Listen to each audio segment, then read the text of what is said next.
ಸರ್ಕಾರಿ ಶಾಲೆಗಳ ಬಂದ್ ಹಾಗೂ ವಿಲೀನ ಪ್ರಕ್ರಿಯೆಗೆ ವಿರೋಧವಾಗಿ ಎಐಡಿಎಸ್ಒ ಸಂಘಟನೆ ಮಂಗಳವಾರ ಬೆಳಗಾವಿಯಲ್ಲಿ ಪ್ರತಿಭಟನೆ ನಡೆಸಿದರು. ನಗರದ ಚೆನ್ನಮ್ಮ ವೃತ್ತದಲ್ಲಿ ಜಮಾಯಿಸಿದ್ದ ಎಐಡಿಎಸ್ಒ ಕಾರ್ಯಕರ್ತರು ಸರ್ಕಾರಿ ಶಾಲೆಗಳನ್ನು ಮುಚ್ಚುವ ಸರ್ಕಾರದ ನಿರ್ಧಾರವನ್ನು ತಕ್ಷಣ ಹಿಂಪಡೆಯಬೇಕು ಎಂದು ಆಗ್ರಹಿಸಿದರು. ಸರ್ಕಾರಿ ಶಾಲೆಗಳು ಬಡ ಹಾಗೂ ಗ್ರಾಮೀಣ ವಿದ್ಯಾರ್ಥಿಗಳ ಶಿಕ್ಷಣದ ಆಧಾರವಾಗಿದ್ದು ಅವುಗಳನ್ನು ಮುಚ್ಚೋದು ಶಿಕ್ಷಣ ಹಕ್ಕಿಗೆ ಧಕ್ಕೆ ತರುವಂತಾಗಿದೆ ಎಂದು ದೂರಿದ್ದಾರೆ. ಸರ್ಕಾರ ಶಿಕ್ಷಣ ಕ್ಷೇತ್ರವನ್ನು ಖಾಸಗೀಕರಣದತ್ತ ತಳ್ಳುತ್ತಿದೆ ಎಂದು ಆರೋಪಿಸಿದ ಅವರು, ಶಾಲೆಗಳ ವಿಲೀನದಿಂದ ವಿದ್ಯಾರ್ಥಿಗಳು ಶಿಕ್ಷಣದಿಂದ ವಂಚಿತರಾಗುವ ಪರಿಸ್ಥಿತಿ ನಿರ್ಮಾಣವಾಗುತ್ತಿದೆ ಎಂದು ಮನವಿಯಲ್ಲಿ ಎಚ್ಚರಿಸಿದರು. ಸರ್ಕಾರಿ ಶಾಲೆಗಳ ರಕ್ಷಣೆಗಾಗಿ ಹೋರಾಟ ಮುಂದುವರಿಸುವುದಾಗಿ ತಿಳಿಸಿದ್ದಾರೆ. ಸ್ನೇಹಿತರೆ, ಇವತ್ತು ಇಲ್ಲಿ ನಾವು ಎಐಡಿಎಸ್ಒ ವಿದ್ಯಾರ್ಥಿ ಸಂಘಟನೆ ನೇತೃತ್ವದಲ್ಲಿ ಬೆಳಗಾವಿಯ ಹಲವಾರು ಗ್ರಾಮಗಳ ತಾಯಂದ್ರು, ತಂದೆಯಂದ್ರು, ಹಲವಾರು ಊರುಗಳ ಹಿರಿಯರು, ಮುಖಂಡರು, ಬಡವರು, ಕೂಲಿಕಾರರು, ಎಲ್ಲ ಜನಸಾಮಾನ್ಯರು ಇವತ್ತು ಎಐಡಿಎಸ್ ಲೀಡರ್ಶಿಪ್ ಅಲ್ಲಿ ಸೇರಿದ್ದಾರೆ.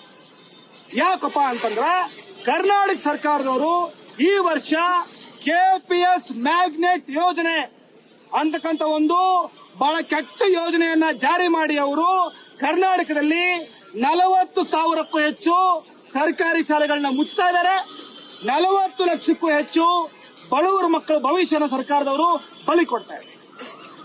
ಇದನ್ನ ವಿರೋಧಿಸಿ ನಾವು ನಿನ್ನೆ 15ನೇ ತಾರೀಕು ಸುವರ್ಣಸೌಧ ಮುಂದೆ ಪ್ರತಿಭಟನೆ ಮಾಡಬೇಕಂತ ನಿರ್ಧಾರ ಮಾಡಿದ್ವಿ. ಅದನ್ನ ಎಲ್ಲ ಕಾನೂನು ರೀತಿಯಾಗಿ ನಾವು ಪೊಲೀಸರಿಗೆ ಪರ್ಮಿಷನ್ ಕೇಳಿದ್ವಿ, ಪರ್ಮಿಷನ್ ಕೊಟ್ರು. ಆದ್ರೆ ರಾತ್ರೋರಾತ್ರಿ ಹಠಾತ್ ಆಗಿ ನಮ್ಮ ಪರ್ಮಿಷನ್ ರದ್ದು ಮಾಡಿದ್ರು, ನಿಮ್ಗೆ ಅವಕಾಶ ಇಲ್ಲ ಅಂತ ಹೇಳಿದ್ರು. ಆದ್ರೂ ಕೂಡ ಇವತ್ತು ನಾವು ಸರ್ಕಾರದವರು ಇದು ಮಾಡಿರೋ ಉದ್ದೇಶ ಏನಪ್ಪಾ ಅಂತಂದ್ರೆ ಸರ್ಕಾರಿ ಶಾಲೆ ಹೋರಾಟ, ಬಡವರ ಮಕ್ಕಳ ಕೂಗು ಎಲ್ಲೂ ಕೇಳಿಸ್ಕೋಬಾರದು. ಸದನದಲ್ಲಿ ಇವತ್ತು ನಮಗ್ ಗೊತ್ತಿರೋ ಮಾಹಿತಿ ಪ್ರಕಾರ ಅವರು ಇವತ್ತು ಮಂಗಳವಾರ ಶಿಕ್ಷಣದ ಬಗ್ಗೆ ಚರ್ಚೆ ಮಾಡಬೇಕು. ಆ ಚರ್ಚೆ ಒಳಗಡೆ ಬಡವರ ನೋವು, ಬಡವರ ಕೂಗು ಕೇಳಬಾರದು ಅನ್ನೋ ಒಂದು ಹುನ್ನಾರಕ್ಕೆ ಸರ್ಕಾರದವರು ಎಲ್ಲ ರೀತಿಯಿಂದ ಈ ಒಂದು ಹೋರಾಟವನ್ನ ಹತ್ತಿಕ್ಕಂತ ಪ್ರಯತ್ನ ಮಾಡಿದ್ರು.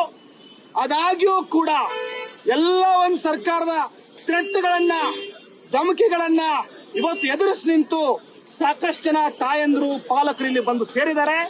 ನಾವು ಎಐಡಿಎಸ್ಒ ವಿದ್ಯಾರ್ಥಿ ಸಂಘಟನೆ ಸರ್ಕಾರಕ್ಕೆ ಕೊಂತಿರೋದು ಇಷ್ಟೇನೆ, ನೀವು ಸದನದಲ್ಲಿ ನಿಂತು, ಪ್ರೆಸ್ ಮುಂದೆ ನಿಂತು ನಾನು ಒಂದೇ ಒಂದು ಶಾಲೆ ಮುಚ್ಚಲ್ಲ ಅಂತೇಳಿ 1000 ಸರಿ ಹೇಳಿದ್ರು ನಾವು ರಾಜ್ಯದ ಜನ ಒಪ್ಪಕ್ ತಯಾರಿಲ್ಲ. ನೀವು ಹಿಂದೆನೂ ಹೇಳಿದಿರಿ, ಅದನ್ನ ಹೇಳಿ ಅಕ್ಟೋಬರ್ 15ಕ್ಕೆ ಆದೇಶ ಬಿಟ್ಟಿದ್ರಿ ಮ್ಯಾಗ್ನೆಟ್ ಯೋಜನೆದು, ಅಕ್ಟೋಬರ್ 23ಕ್ಕೆ ಅದನ್ನ ಇಂಪ್ಲಿಮೆಂಟ್ ಮಾಡಿದಿರಿ. ಈ ಕಾರಣಕ್ಕೆ ನಾವು ಈ ಒಂದು ಮ್ಯಾಗ್ನೆಟ್ ಯೋಜನೆ ಆದೇಶ ನೀವು ಇಮಿಡಿಯೇಟ್ಲಿ ಹಿಂಪಡಿಬೇಕು. ಒಂದೇ ಒಂದು ಶಾಲೆ ಮುಚ್ಚಲ್ಲ ಅಂತೇಳಿ ಹೊಸ ಸರ್ಕಾರಿ ಆದೇಶ ಬಿಡಬೇಕು. ಸಂಕಲ್ಪ ಶಿಂದೆ, ಕೆಎಂಎಂ ಕನ್ನಡ ನ್ಯೂಸ್, ಬೆಳಗಾವಿ.